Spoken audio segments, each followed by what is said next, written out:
Şehrine düştü talan kuvan dervene bir göndermen. Ey Mehmet Safadır kardeşim, gel kardeşim, ey oğlum atam Safaдаşım. Abdullah gelse kasdaşım, peygamber nadar göndermen.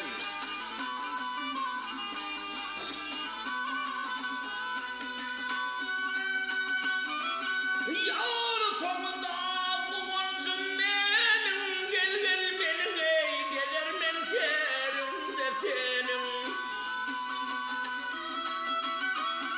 O sayyad men avlap cerenim, sıyayın çüreyim ar göndermen. Mantımını bu kıyamat boynu başım çok apat.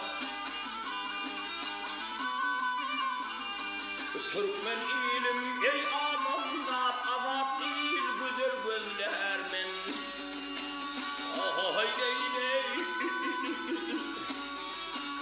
ahay ley ley.